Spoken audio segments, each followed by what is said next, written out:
You may be lonely. You want to be quite sure of tomorrow. Now take your own particular form of fear.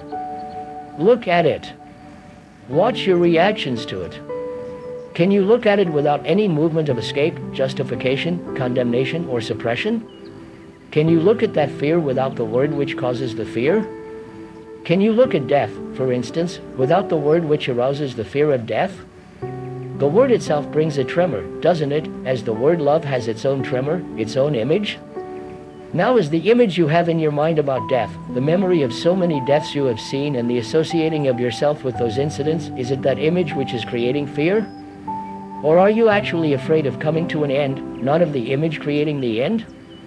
Is the word death causing you fear or the actual ending? If it is the word or the memory which is causing you fear, then it is not fear at all.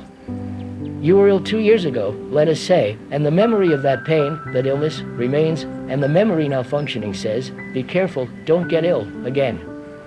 So the memory with its associations is creating fear, and that is not fear at all, because actually at the moment you have very good health.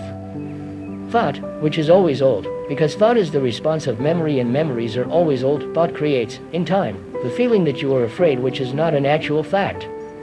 The actual fact is that you are well. But the experience, which has remained in the mind as a memory, rouses the thought, be careful, don't fall ill again. So we see that thought engenders one kind of fear. But is there fear at all apart from that? Is fear always the result of thought, and, if it is there any other form of fear? We are afraid of death, that is, something that is going to happen tomorrow or the day after tomorrow, in time. There is a distance between actuality and what will be.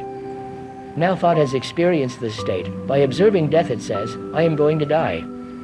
Thought creates the fear of death, and if it doesn't, is there any fear at all?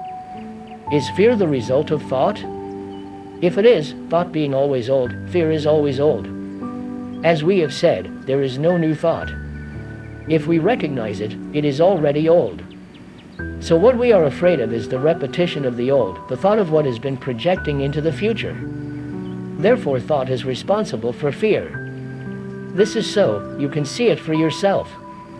When you are confronted with something immediately, there is no fear.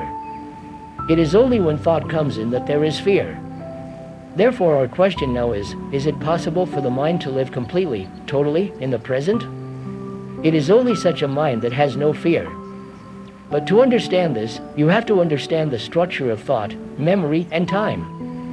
And in understanding it, understanding not intellectually, not verbally, but actually with your heart, your mind, your guts, you will be free from fear. Then the mind can use thought without creating fear.